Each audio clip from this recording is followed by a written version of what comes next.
गोविंद शिल्प घेऊन येत आहे एकूण 80 ट्विन बंगलोचा भव्य दिव्य पंढरपुरातील एकमेव प्रकल्प। आमच्या प्रकल्पाची वैशिष्ट्ये मनाला शांती देणारं महादेवाचं मंदिर, मुख्य रस्ता सुमारे 30 फुटांचा, अंतर्गत रस्ता सुमारे 20 फुटांचा, ग्रामपंचायत योजनेचा प्रत्येक बंगलोजला स्वतंत्र नळ, सांडपाण्याची सुरक्षित विल्हेवाट, सर्व टाइल्स ग्लॉसी आणि नामांकित कंपनीच्या, सर्व स्टेअर, खिडक्या, चौकटी सुपर ब्लॅक ग्रेनाइट, दोन्ही अटॅच बाथरूम पूर्णपणे टाइल्स, पंतप्रधान हर घर नल योजना पूर्णत्वाकडे, bathroom, basin, kitchen, CP fittings हे जगवार कंपनीचे, स्टील वर्क पूर्णपणे जिंदाल कंपनीचे, 1000 लिटर पाण्याची टाकी, 150 लिटर सोलर वॉटर हीटर सोबत वॉटर प्युरिफायर, प्रत्येक बंगलोजला स्वतंत्र पार्किंग, दर्शनीय भाग पूर्णपणे डॅटो टाइल्स, टाटा प्रवेश कंपनीचे आकर्षक भक्कम दरवाजा, फुटी उंचीचे सुरक्षित कंपाऊंड। मग विचार काय करताय? गोविंद शिल्प, पत्ता गट नंबर 95, हॉटेल अंगण शेजारी, टाकळी रोड, पंढरपूर। ताज्या घडामोडी पाहण्यासाठी PVN म्हणजेच पंढरी वार्ता न्यूज या चॅनलला सबस्क्राइब करा।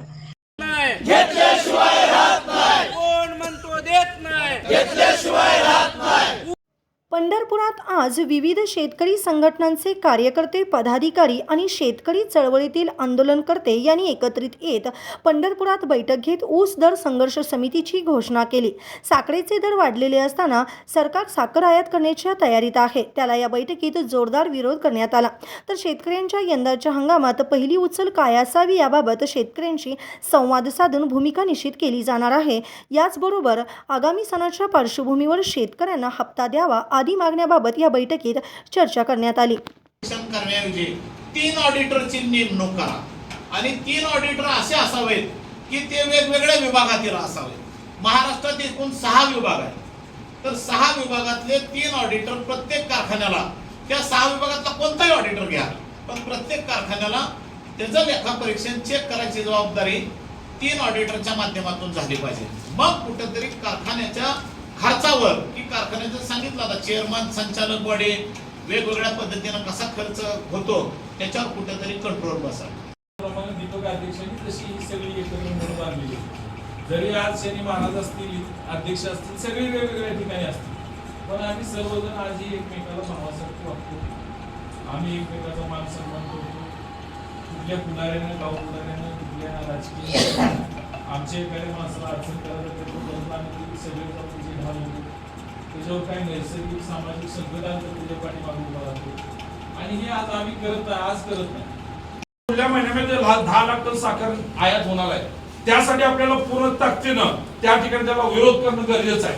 आज दुसऱ्या बाजूला इथेनॉल बाबतीत बऱ्यापैकी चर्चा होतात, काय पेट्रोलियम कंपन्यांनी सुद्धा विरोध केलेला आहे की तुम्ही इथेनॉल मिक्स, अरे ब्राझील असेल, इस्रायल असेल देशामध्ये 100% इथेनॉल चालणाऱ्या गाड्या आहेत, त्या तुम्ही तयार करा ना। तुम्ही काय विरोध करता इथेनॉलला? तुम्ही अहो इथेनॉलमुळे आज जवळजवळ शेतकऱ्याला चांगला दर मिळाला, साखरेच्या पलीकडे आपला कुठला कारखानदार आहे तर साखर मळी आणि बग्यास ह्याच्या पलीकडे तयार नाही, कारण ऊसाचं कांड हे सोन्याचं कांड आहे आणि ऊसाच्या एका कांड्यापासून अनेक प्रकार तयार होतात। 27 प्रकार तयार होतात, 27 आज 27 प्रकार म्हणजे जे जागतिक बाजारामध्ये काय लागतं, स्पिरिट लागतं, इथेनॉल लागतं, अशा वरमा धरणे गरजेचं आहे। म्हणून आम्ही पांढरं धरला सकाळी 11:30 वाजल्यापासून संध्याकाळी 9:30 वाजेपर्यंत पांढरं बंद पाडला।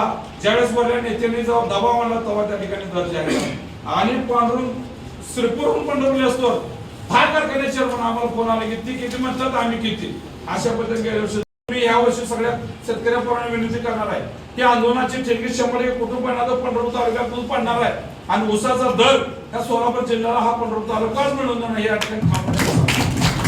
कारण आज बऱ्याच वेळा बघितलं आपण आंदोलन करत असताना मागच्या वेळेस समाधान असे जयराज मामा असतील चौघांनी आपण उपोषणाला बसवले, हे करत असताना वेगवेगळ्या पद्धतीने आपण त्या ठिकाणी गेलो।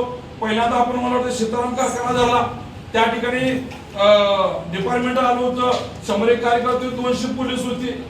असल्यानंतर आता त्या ठिकाणी कशा पद्धतीने आपण काय चर्चा करायची, कशा पद्धतीने कुठला दर मागायचा, त्यावेळेस सचिन असेल आमचे दुसरे सहकारी पोलीस घेऊन पुढे गेले। ऑफिस मध्ये चर्चा करून माझ्या डोक्यात काय झालं, गेट उघडाय म्हणलं तर माझ्या डोक्यात क्लिक झाली, जी सुरुवात केली गव्हाणीकडे पळायला, गव्हाणी बंद पाडण्याचं काम वाटलं ह्याच्यासोबत कोण नाही, तर त्या पुढाऱ्याला काय वाटत असतं की हा नवीन पुढारी तयार होते, आपल्याला काय पुढारी व्हायचं नाही। समाजामध्ये जे काही अडीअडचणी ते आपण सोडवण्याचं काम केलं पाहिजे की स्वतः झेंडा संघर्षाचा झेंडा हाती घेतला आणि बंदिशा गावातील कडीपर्यंत पोहोचतात। तिथल्या आमदारांनी आमची दखल घेतली आणि आम्हाला 2 रस्ते आणि कारण ते वाढल्यामुळे पाठीमागच्या दारामध्ये आम्हाला वाढ करून मिळायला पाहिजे, दुसरा हप्ता मिळाला पाहिजे। आणि पंढरपूरचं हे आंदोलन की संपूर्ण महाराष्ट्राचं आंदोलन